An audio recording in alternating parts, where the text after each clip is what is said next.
Hi, I'm Dr. Jerry Jackson, out with the wild things. The little blue heron is a small heron, adult standing only a little over 2 feet high. An adult little blue heron is easily identified by its uniform slate blue-gray body feathers that shade into a dark reddish-brown upper neck, with slate blue again on top of its head. Fledgling little blues have a solid white plumage, and late in their first year go through a slow transition to an adult's slate blue. Individuals during that transition are often referred to as calico herons. Both adults and juveniles have a black-tipped bill that is bluish at the base. Bare skin on the face is also blue in adults and older yearlings, but dull yellow when they leave the nest. By day, the little blue heron is usually a solitary bird that feeds on fishes, crayfish, and other small aquatic animals in both fresh and salt water. At night and during nesting, however, little blue herons join with other little blues and other species, and often very large concentrations. With the Wild Things is produced at the Whitaker Center and the College of Arts and Sciences at Florida Gulf Coast University. For the Wild Things, I'm Dr. Jerry Jackson.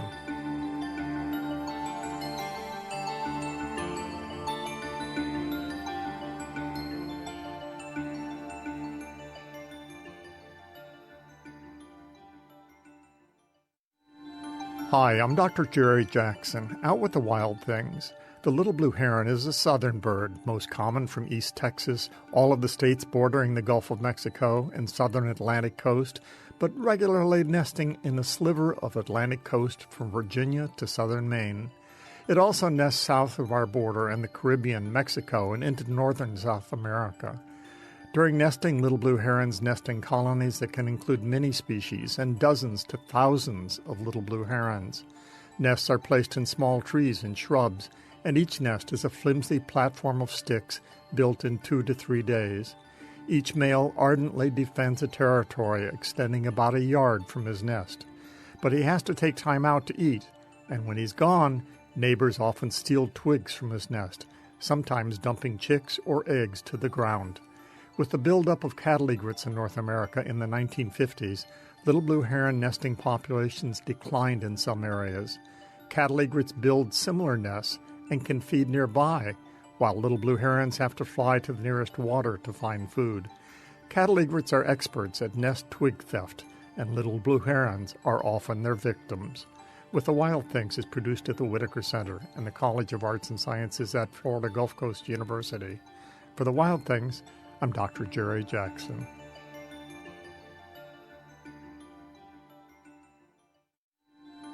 Hi, I'm Dr. Jerry Jackson, out with the wild things. Little blue herons are opportunists, feeding in shallow water along rivers, streams, and in salt and freshwater marshes.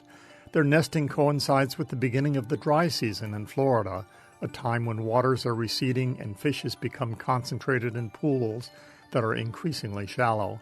At such times, several little blue herons might be seen fairly close together. At other times, they are more solitary feeders. Flooded grasslands with dense vegetation and marsh areas with emergent plants are favored sites where they move slowly, stalking whatever creatures are there. Little blue heron prey includes small fishes, crayfish, small crabs, frogs, and a great diversity of insects. Occasionally, a little blue heron will hunt in association with other animals, such as following a pied-billed grebe hunting just offshore. Both benefit. As the grebe moves, it may chase prey towards shore, and the heron gets a chance to capture it. If the heron misses prey near shore, it may swim to deeper water, where the grebe might catch it. With the Wild Things is produced at the Whitaker Center and the College of Arts and Sciences at Florida Gulf Coast University. For the Wild Things, I'm Dr. Jerry Jackson.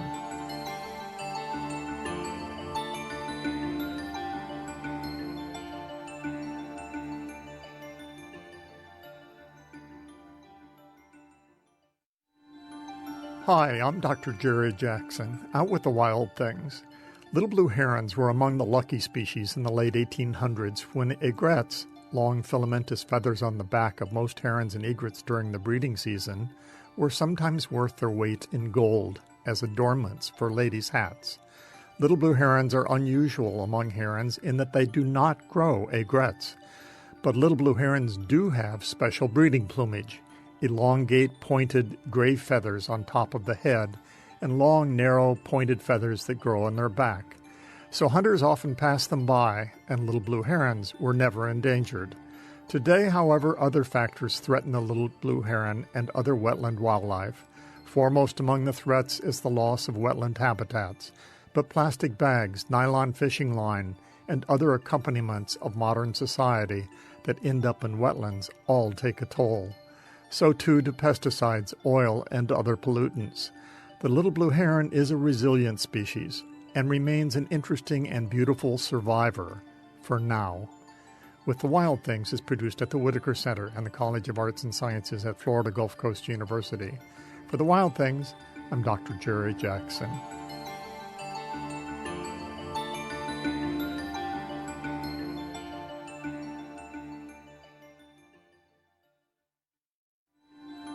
Hi, I'm Dr. Jerry Jackson, out with the Wild Things. One of the most fascinating things about little blue herons is that during their first year after hatching, a little blue heron is all white, and adults often chase them away. Young little blue herons then associate with snowy egrets, white ibises, and other white birds. As the adage goes, there's safety in numbers, and in nature, it's often the odd individual in a group that gets eaten. By joining with other white birds, a young little blue heron becomes less conspicuous and at the same time benefits from having company that might increase the chances of a potential predator being spotted. Another sidelight on the white plumage of young little blue herons is that after leaving the nest, young migrate north for the summer, often well outside the normal breeding range of its species.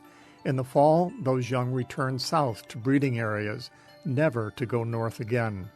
Thus I knew little blue herons as a white bird when I was growing up in Iowa. At the time, I wondered why they were called little blue. With the Wild Things is produced at the Whitaker Center and the College of Arts and Sciences at Florida Gulf Coast University. For the Wild Things, I'm Dr. Jerry Jackson.